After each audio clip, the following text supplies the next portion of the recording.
आज शपथविधी घेणार आहेत उपमुख्यमंत्रीपदाचा. पक्षाची पुढची दिशा वाटचाल कशी असणार आहे? मी तर कालच सांगितलं की सर्वसामान्य जे आहे लोकांचं मत आणि आमदारांचं मत हे जर विचारात घेतलं आणि प्राप्त परिस्थितीमध्ये योग्य सुद्धा आहे 100%, ते म्हणजे सुनेत्राताईंना जे आहे CLP लीडर, विधानमंडळ राष्ट्रवादी काँग्रेस पक्ष प्रमुख आणि उपमुख्यमंत्री हे करणं हे अतिशय योग्य होईल आणि त्याप्रमाणे आम्ही ते करू, हे कालच मी स्वतः सांगितलं आहे.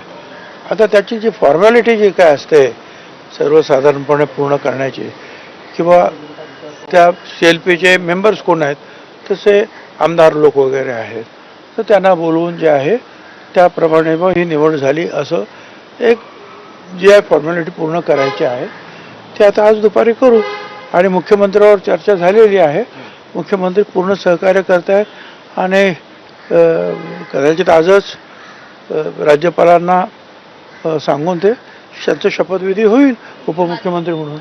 मात्र शरद पवारांचं असं म्हणणं आहे की सुनेत्रा पवारांनी या संदर्भात कुटुंबामध्ये कोणतीही चर्चा केलेली नाहीये, या शपथविधीची आपल्याला कोणतीही कल्पना नाही, किंवा अशा पद्धतीने घाई केली जाते का असं त्याचा प्रश्न होतो. दोन्ही राष्ट्रवादी एकत्र येणार होती याची असं आहे, मला या प्रश्नावर काय बोलायचं नाही आहे, कारण कालपासून CLPच्या मीटिंगची जी आहे पत्र लवकर निघावं काय हा एक माझा प्रयत्न होता. कारण जोपर्यंत CLPची मीटिंग होत नाही तोपर्यंत पुढचे निर्णय होत नाही. आणि सगळ्यात मोठं महत्त्वाचं पद आज राष्ट्रवादी काँग्रेस पक्षाकडे जर कुठलं असेल तर ते महाराष्ट्राचं उपमुख्यमंत्री पद.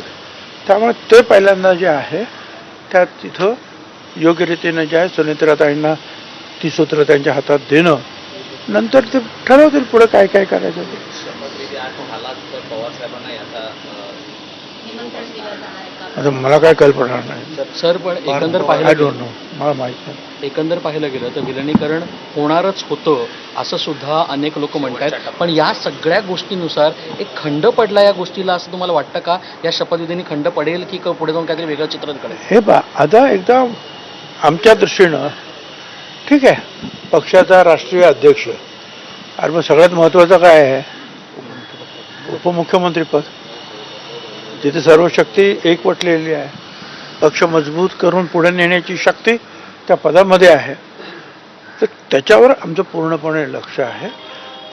त्या एकदा उपमुख्यमंत्री झाल्यानंतर त्यांच्या नेतृत्वाखाली पुढे मग बाकीचे लोक सगळे चर्चा करतील की काय करायचं आता पुढं. पण मंत्रिमंडळात फेरबदल शरद पवारांचं म्हणणं असं होतं की विलिनीकरण तर होणारच होतं आणि विलिनीकरण झाल्यानंतर भाजपसोबत जाण्याचा काही प्रश्नच उद्भवत नव्हता. अशा प्रकारचं कोणत्याही पक्षाचं नाव त्या चर्चेत नव्हतं. त्यांनी तशा पद्धतीने निर्णय सुद्धा समोर आले. मला मी तो काय ऐकलेलं नाही, मला त्याची काही कल्पना नाही. सर, कोणतं खातं घ्यायचं किंवा कोणतं खातं घ्यायचं मुख्यमंत्री झाल्यानंतर? अरे ती मंत्र्यांची खाती आहे तर तशीच आहेत ना.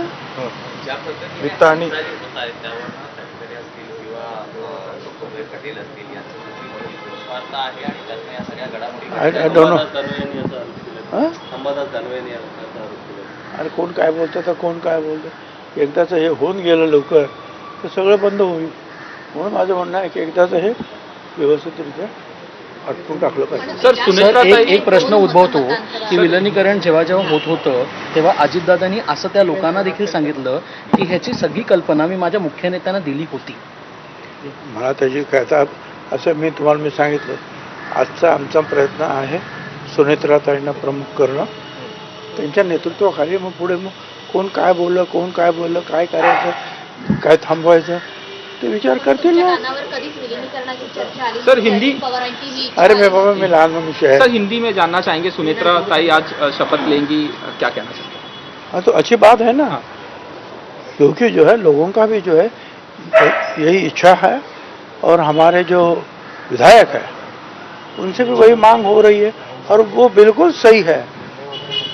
इस हालात में जो है सुनेत्रा ताई को ही बनाना चाहिए विधानमंडल प्रमुख, मतलब उप मुख्यमंत्री ऑटोमेटिकली हो ही जाते हैं.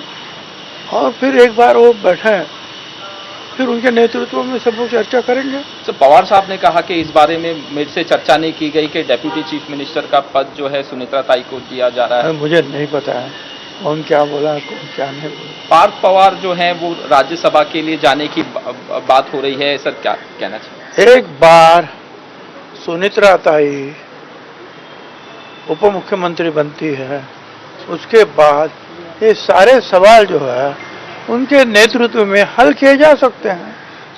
सर दोनों एनसीपी मर्जर करने की बात हो रही है, दोनों एनसीपी। विलिनीकरणाच्या प्रश्नावरती छगन भुजबळ यांनी 2 ते 3 वेळा बगल दिलेली आहे, त्यावर कोणतंही स्पष्ट भाष्य केलेलं नाही।